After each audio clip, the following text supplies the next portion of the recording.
I mean, addressing the first part when you said it was poor organizational and poor time management, I would like to respectfully disagree.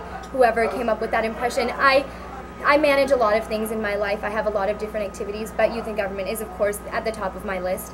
But I manage them all to the best of my ability, and that is, I mean, most of the time, that is a pretty darn good job. I try to do everything to, as I can. I always meet all my deadlines, and I'm always on top of all my things. So organizationally, I don't know where that impression came from. The other part was always trying to please everyone. That's one thing that I have had problems with. It's just trying to consider everyone's point of view. And in democracy, the majority is the one that speaks, but we also want to take into account the views and the objectives of the minority. And in trying to please everyone, that's something that all leaders walk the fine line, in which they really have to make the choices that between what they want and what their constituents want. I'm sorry, your time has elapsed. Mr. Middlestead, we've noticed that you seem to be a nervous public speaker. Really? Really. Knowing that you have to be in the public eye as governor of youth and government, how will you deal with the pressures of being a leader, and how do you think you can conduct yourself in the spotlight? That's an excellent question. I'm pretending that wasn't actually a flub. That was okay. Anyway, I think the fact that you think I'm a nervous speaker, I think that just shows that I'm trying to do my best. And with this campaign, I think there's added pressure because you're trying to get elected. But once you are elected, you know that you do have the majority of the votes, and I think that'll make me more comfortable in the public eye and feel more comfortable, as these are the delegates that elected me, and that's who they want to see speaking. So I think that I've seen improvement in myself, definitely, and I think that once elected, it will just increase exponentially. Okay, thank you. Mr. Farr, Save the best for last, huh? There have been several allegations from female delegates that you have made uncomfortable comments, sometimes in a public forum. What do you have to say to this? This process has been a coming-of-age experience for me. I've learned a lot. I think that I came into it a little bit naive of the political process. I've acted irresponsibly and with immaturity, and I do not deny these allegations. However, I will say that I have learned from them. If there's one thing this campaign has taught me, is that running for a public office, I need to be the best role model possible for my delegates. So you will not see any more of that. Thank you. Okay, this is now to all of you. What personal quality about yourself makes you the most viable candidate for governor? Mr. Russell.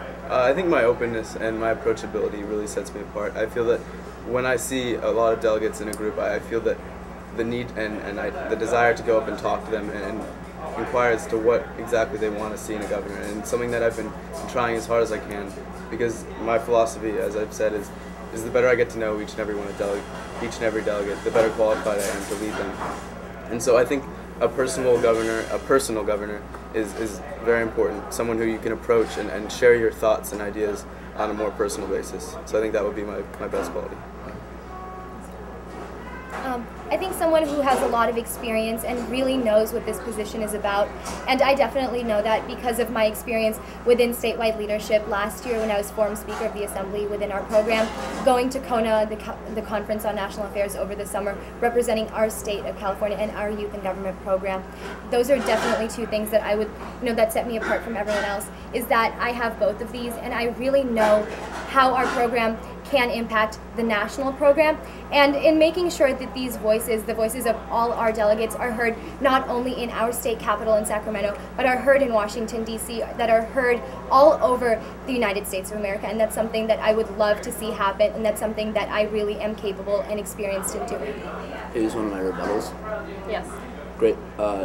You mentioned, Devanshi, that one of the things that sets you apart from all the other candidates is that you were the Forum Speaker of the Assembly, but Oliver was also elected to an almost identical position. How does that set you apart from Oliver? Oh no, I'm saying that I have that, and I have more in that I went to CONA, and I went to CONA and neither of them did.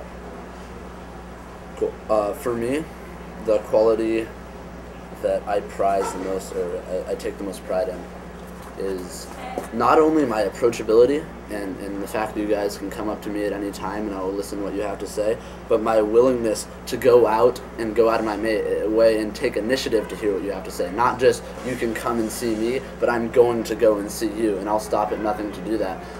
Recently, I just went down to Southern California to reach out to as many candidates as I possibly could. I met a few hundred down there visiting weekly meetings, went to high schools during the day, and got a chance to meet a whole bunch of you guys. And as youth governor, I'd use my influence to get out and literally shake every single one of your 2,000 and however many hands it is, and not only that, but hear your voice. This concludes our debate. You will now have 1 minute for closing remarks, starting with Mr. Carr.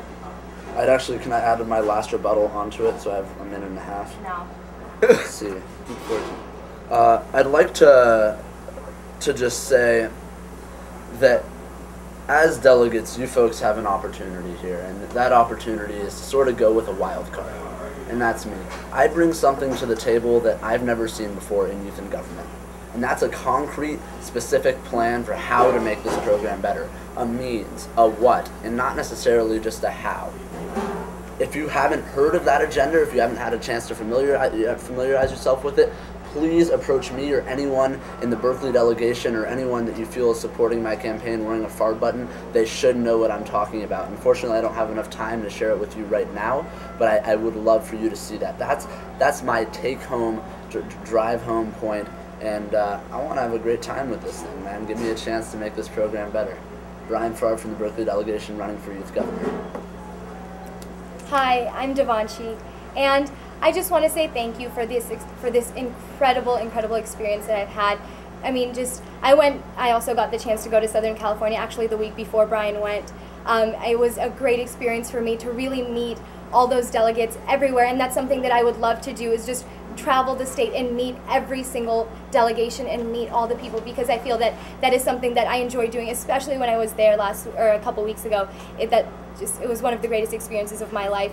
More than that, I really want to take your voices into consideration, and as I said earlier, not just within our state, but on the national level, because that's essentially what the youth governor does, is really represent our program on a national level in Washington, D.C., all over the country, and that's something that I would love to be given the opportunity to do.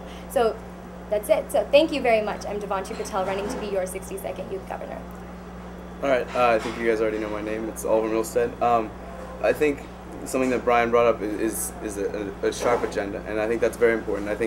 But I think another thing that sets me apart is openness and the ability to work well with others. And I think that with the program staff and with the people that I've already gotten to know, the CEO, the executive director, I feel that I'm already ready to represent you and voice your opinion to these higher on the program staff. And so I think that my openness and my personal approach to the youth governor position really sets me apart, and I'd love the opportunity to represent you guys next year in the 62nd Youth Model Legislature in court.